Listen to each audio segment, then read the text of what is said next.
What you call love is not the arrival of truth. It's the collapse of your independence, the end of your becoming.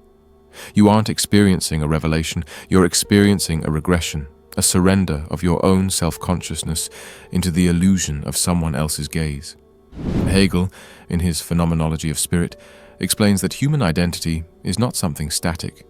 It is forged through a dialectic, back and forth between the self and the world, between freedom and resistance, between the known and the unknown. But a man who falls too hard into love abandons that process. He shortcuts his development.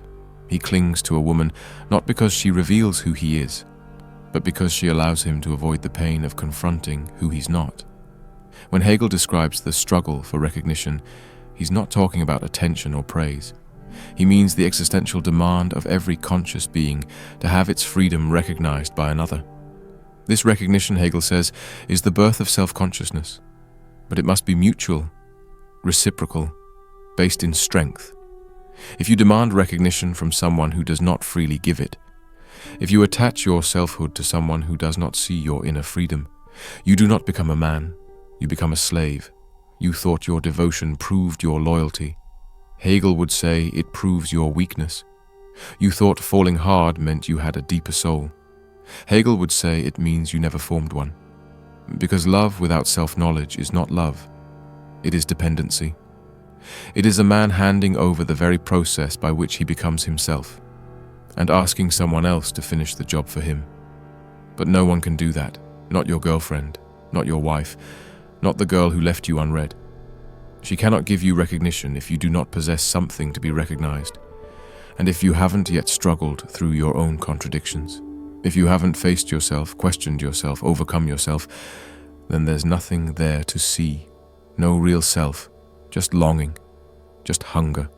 Hegel writes of the master-slave dialectic, a brutal truth about how relationships form when one person depends on the other for their sense of self. You want to know why you suffer? Why you obsess? Why you fall apart when she leaves? It's because you were the slave. You lived through her. Your spirit wasn't your own. Your value was borrowed. And the moment she withdrew it, your entire identity came crashing down. You are not in pain because you lost love. You are in pain because you never stood on solid ground to begin with. And you should feel guilty, not for loving, but for confusing love with escape, for turning a woman into your mirror, your therapist, your mother, your God, and calling that devotion. It's not devotion. It's avoidance. Avoidance of your freedom. Avoidance of your responsibility. Avoidance of the philosophical truth that no man is born whole. He must become. Through effort, through solitude, through contradiction, through thinking, through breaking, through building again. The man who falls too hard doesn't need more love. He needs a confrontation with himself, with his fear, with the part of him that wants to outsource the entire project of becoming to someone else, someone softer, someone beautiful, someone who promises to make the ache go away. But that ache is sacred. It is the tension Hegel speaks of, the fire that drives spirit toward truth. If you silence it with infatuation, you lose your only shot at becoming a man of real substance. And if you keep falling like this, recklessly, desperately, without form or thought, you don't just risk heartbreak, you risk never becoming who you were meant to be. The irony is cruel. The more you think you're giving, the more you're actually taking.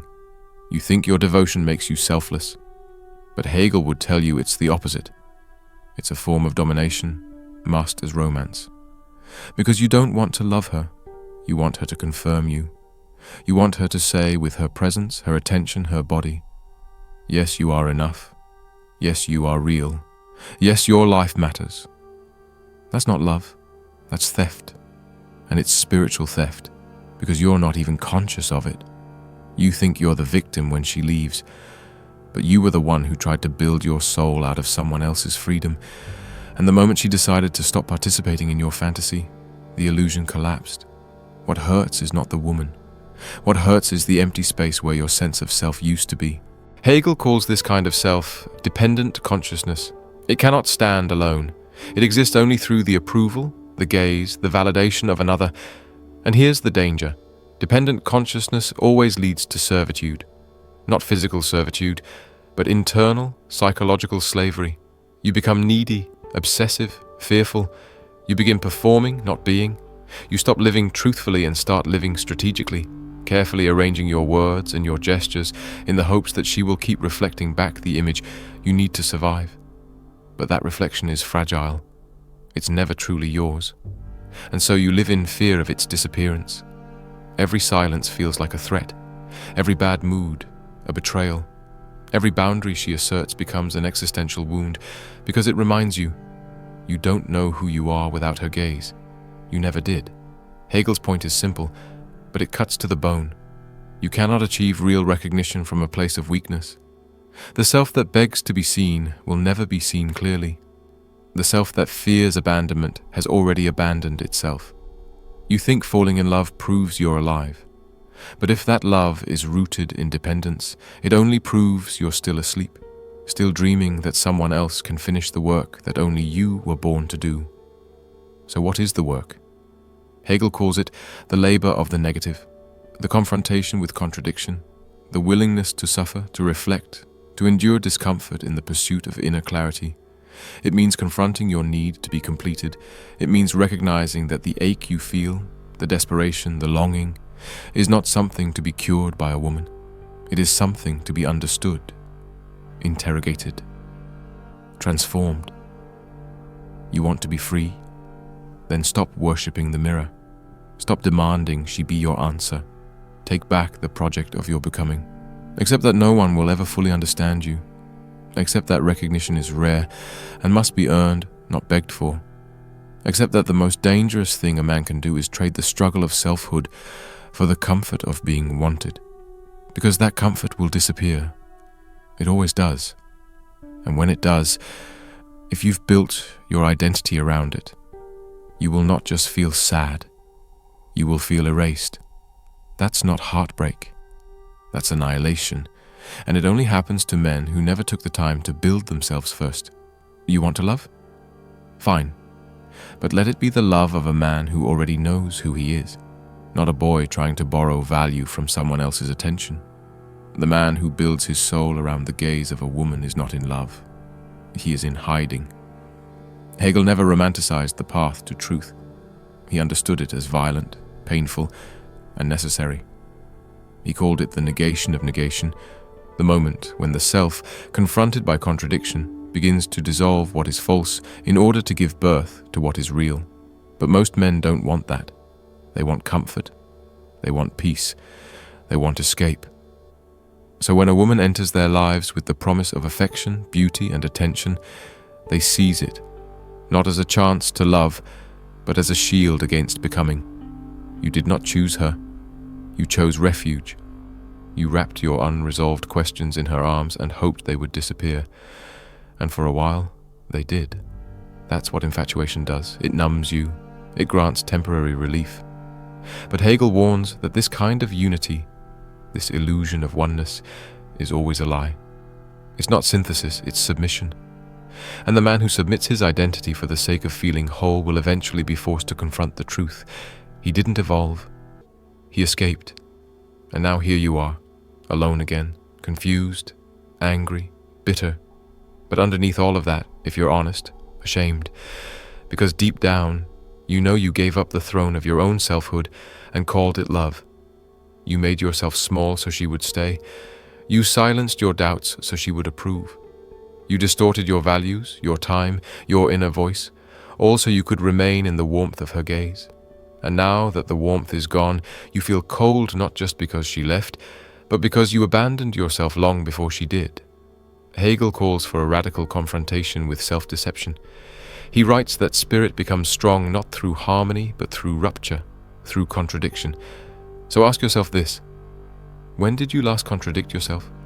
When did you last challenge your own illusions about what love means, about what validation costs, about what kind of man you're becoming when you fall at someone's feet and beg to be seen? The answer for most men is never. You've lived as if love will rescue you. But rescue is for children, for those who have not yet stepped into the painful, necessary responsibility of becoming conscious. So here is the truth, and it will hurt. She was never supposed to complete you. That was your job. She was never supposed to give you meaning. That was your burden. She was never supposed to hold you together. That was your obligation. And when you made her responsible for those things, you failed not just her, but yourself. Hegel believed in becoming, not in arriving. You are not meant to find rest in someone else's affirmation. You are meant to forge yourself through the fire of reflection, negation, and creation, to suffer, to think, to grow. And only after that, only when you are no longer dependent on being seen, can love become real. Because now, when you look at her, it is not to be completed, it is to be met. Two whole beings, no more mirrors, no more illusions, just truth. And that kind of love does not destroy a man, it reveals him. But most men never reach that kind of love, because most men never reach themselves. They stop at the first reflection. They see approval in her eyes and think, this must be me. This is who I am. But that's not identity. That's dependency wearing a mask. And Hegel makes it clear. To be truly free, you must be recognized not as an object, not as a fantasy, not as a means to someone else's pleasure or comfort, but as a subject, as a being with inner freedom, inner contradiction, inner strength. You cannot be recognized as a man if you are still operating like a boy, chasing affection like its oxygen, molding yourself around others just to be tolerated, thinking love is something you receive instead of something you create through struggle. And here is where Hegel becomes brutal. If the recognition you crave doesn't come from someone who sees you as free, and if you don't see yourself as free, then any love you think you've found will always reduce you. It will flatten you. It will domesticate your spirit and turn you into an emotional beggar, a slave with a smile. This is why the collapse hurts so deeply. It's not just heartbreak, it's exposure. It reveals how much of your life was performance, how much of your confidence was a costume, how much of your love was just an attempt to escape the loneliness of not knowing who you are without her reflection. So what does Hegel offer you? He doesn't offer comfort. He offers confrontation. A chance to face the unbearable contradiction at the center of your life.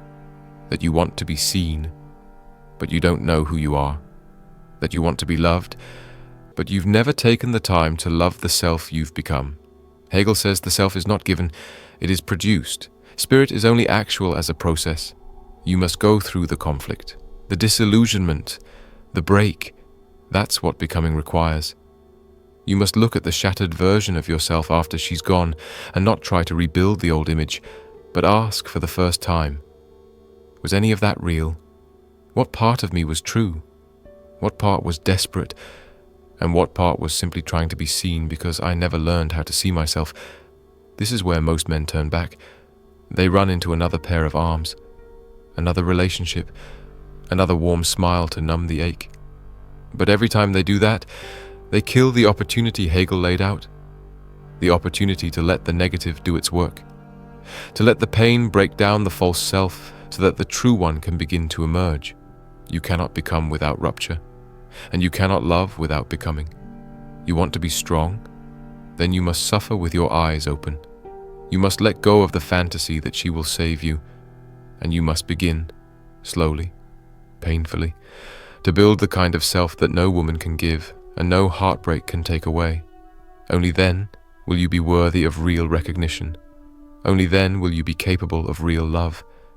You think your suffering makes you deep, but suffering without understanding is just repetition. It becomes your identity, the tragic man, the sensitive one, the man who feels more. But Hegel doesn't care how much you feel. He cares how much you become. Because if your pain doesn't produce transformation, it's just another mask, another way to delay the truth. And the truth is this: you've confused recognition with rescue. You didn't want to be understood. You wanted to be saved. You didn't want love. You wanted anesthesia. You didn't want her. You wanted to disappear inside her, so you wouldn't have to face the man you've avoided becoming. Hegel is clear. The self is only real if it has passed through negation, through death in a sense. Not literal death, but the death of comfort, of illusion, of dependency. The death of the idea that you can find yourself in someone else's approval. That death is terrifying. but without it nothing real can be born. Most men never go through it. They stay half-formed. They remain trapped in the need to be seen, not because they've earned recognition, but because they can't breathe without it. They think being wanted is the same as being known, but it's not. And deep down, they know it. That's why they live in fear.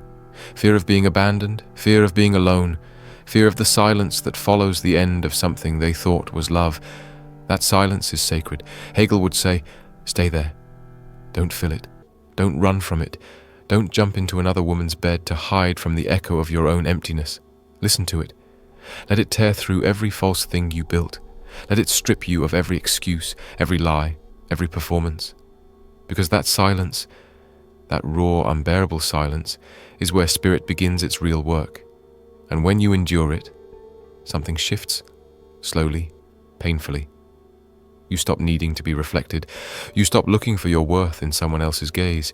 You begin to form a self not made out of romance, but out of resistance. Not out of comfort, but out of clarity. And that clarity is violent at first. It kills the man you used to be, but it also reveals the one you were always meant to become. This is what it means to be free, not untouchable, not invincible, but whole, without needing to be seen to feel real. That's Hegel's promise, that if you endure the dialectic, if you pass through the fire of negation and stop chasing mirrors, you will emerge as someone who no longer needs to fall too hard, because you are already standing. But that kind of knowing doesn't come cheap. It doesn't come from reading quotes or hearing advice or crying over the past. It comes from enduring the contradiction without collapsing. Hegel called this Aufhebung, sublation, a process where something is both destroyed and preserved. You don't just discard who you were, you break it open. You take the fragments that matter, the strength, the longing, the desire to connect, and you rebuild them, not around someone else, but around the truth. And the truth is this: the man who falls too hard never learned how to hold himself, because holding yourself means carrying the weight of your own suffering without outsourcing it. It means being the ground beneath your own feet. It means standing in the storm of rejection, humiliation, and silence and saying, I'm still here, I still exist, and I do not need to be seen to be real. This is the lesson most men avoid. They think strength is about indifference, about detachment. But indifference is just another defense, another avoidance of contradiction. Real strength is the man who can feel deeply, but is no longer ruled by the need to be completed by someone else. Hegel warned that when one consciousness becomes dependent on another for its sense of self, it ceases to be free. It becomes a reflection, a shadow, and the man who lives as a shadow will always be haunted, not by the woman who left, but by the self he never became. So if you want to stop falling too hard, you need more than discipline. You need a new relationship to contradiction. You need to welcome discomfort, not as an enemy, but as a signal that growth is taking place. You need to let the emptiness do its work, because that emptiness, that void where she used to be, that is not a problem. That is potential. Potential for what? For selfhood, for spirit, for a new kind of manhood not built on dependency but on clarity, on freedom. This is where most stories end. The heartbreak, the betrayal, the silence. But for Hegel, that's where the story finally begins. When the fantasy collapses, the work of becoming begins. No more mirrors, no more begging to be seen. Now it's just you and the long road ahead. And that's where you're supposed to be, because from that place you can finally stop falling and start rising. There is a quiet kind of power in knowing that no one is coming to save you. Hegel didn't write for comfort. He wrote for awakening. He knew that selfhood isn't something you're born into, it's something you fight for. And he knew that the greatest danger to that fight is not failure, but fantasy. The fantasy that someone else can make the journey for you, that love, as you've been taught to believe it, is the solution to your confusion. It's not. Hegel shows you that love, when it's rooted in dependence, will always collapse under the weight of what you've projected onto it. And the collapse is necessary, because in that collapse you are returned to the only ground that ever truly mattered, yourself. So stop lying to yourself. Stop calling it love when it's escape. Stop calling it heartbreak when it's ego death. Stop pretending she took something from you when all she did was reveal how little you'd built on your own. This isn't about blame. Hegel wasn't interested in blame. He was interested in truth. And the truth is this: every time you fall too hard, you are revealing the degree to which you've neglected the interior work of becoming a man. That's the real shame. Not that she left, but that you handed her a crown she never asked to wear. You made her the guardian of your self-worth, and now you're angry that she dropped it. But she was never meant to hold it. That was yours. It has always been yours. You just didn't want to carry it, because carrying it means facing your lack, your insufficiency, the part of you that still wants to be mothered, coddled, confirmed, the part of you that hopes every new woman will fix what the last one couldn't. But women were never meant to fix you. They were meant to meet you. And that's what Hegel means when he speaks of mutual recognition. When each person sees the other not as an object, not as a fantasy, but as a free self-conscious being. No illusions, no dependency, no need to fall. Just two complete souls standing eye to eye. But you can't have that if you're still clinging to the wreckage of the boy who needed her to make him whole. You can't love clearly if you've never seen yourself without distortion. And you can't rise until you've stopped worshipping your own reflection in her gaze. So this is your choice. Stay addicted to the pattern. Keep falling too hard. Keep calling it fate or depth or soul connection. Anything but what it actually is. Fear dressed up as devotion. Or by, you begin the work. Not for her, not to win her back, but for you. So the next time love appears, you don't vanish inside it. You meet it as someone who no longer needs to be saved. The world will not recognize you until you have first recognized yourself. And that recognition, the one Hegel calls essential for spirit to actualize itself, does not come through flattery, attention, or sex. It comes through confrontation with your own contradiction, the contradiction between who you are and who you pretend to be, between your longing to be whole and your refusal to face the parts of you that are still fragmented. The man who falls too hard skips that confrontation. He reaches for connection before clarity. He builds identity on external validation, and in doing so, he gives away the very thing he's trying to prove he has: value. You were not broken by her. You were broken long before she came. She just revealed the structure you'd built. Hollow, anxious, dependent. And now you have a choice. Mourn the illusion or begin the reconstruction, not of your image, not of your social standing, but of yourself, the one you've ignored in your rush to be loved. Hegel doesn't offer easy answers. He offers process, painful, necessary process.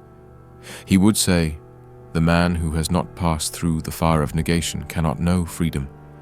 The man who has not wrestled with his own dependency cannot claim love. Because until you see your reflection not in her eyes, but in your own, clear, honest, and unflinching, you will continue to repeat the same tragedy with different faces. So what does the path forward look like? First, solitude, not as punishment, but as purification. You need space not to forget her, but to remember yourself. You need silence, not to escape the noise, but to hear the part of you that's been buried beneath performance and fear. That's where the dialectic begins, where the tension between your current self and your possible self starts to move, where thought becomes life. Second, discipline, not the cold, mechanical kind, but the discipline to think, to reflect, to question every motive behind your need for connection. Hegel didn't see thinking as optional. He saw it as essential for becoming. Without thought, you are not truly human. You are just reaction, instinct, compulsion. You are not loving, you are clinging. Third, creation. After the destruction of illusion must come the building of truth. A life ordered not around being wanted, but around becoming. A mind sharpened not by distraction, but by inquiry. A soul formed not through the fantasy of romance, but through the reality of inner labor. This is what will make you unshakable. Not cold, not detached, but grounded, present, free. Because when you've passed through that fire, when you've earned yourself through solitude and thought, You no longer fall. You walk. You choose. And when love comes, it does not possess you. It meets you. So what now? You've seen the lie for what it is, the illusion of completion through love, the fantasy of wholeness through another's gaze. You've heard Hegel's warning. You've felt the weight of your own dependency exposed. And if you've truly listened, you know, this cannot continue. The solution is not to give up on love. It's to stop using love to escape the labor of becoming. You are not meant to avoid contradiction. You are meant to pass through it. To become a man not by clinging to softness, but by wrestling with what is hard. To reject the lie that someone else can give you meaning, and instead forge meaning through your own mind, your own freedom, your own relentless honesty. You want a concrete path? Step 1. Stop trying to be understood before you understand yourself. That means solitude, not isolation, not withdrawal, but deliberate space where you build the inner architecture of your spirit. No more begging to be seen. Start seeing. Step 2. Face your contradictions. Sit with your discomfort. Journal. Think. Read. Speak aloud the truth you've been hiding from. You cannot grow if you do not think. You cannot love if you are not whole. Hegel said the soul becomes actual through conflict. So stop running from the conflict. That's your path. Step 3. Rebuild. Slowly. Patiently. Not around being wanted, but around being worthy. Form your values. Clarify your goals. Create, train, reflect. Build a life where love becomes an offering, not a rescue mission. This is what it means to become a man. Not a bitter man. Not a lonely man, but a free one. And if this message spoke to something deep in you, if you saw your reflection and for once didn't flinch, then help carry it further. Like this video. Share it with a brother who's been lost in the same illusion. Subscribe if you want more content that cuts deeper than comfort, that confronts instead of flatters. And if you believe in this work, if you want more philosophy, more truth, more unfiltered guidance for men, then consider donating to support it. The link is in the description. This isn't entertainment.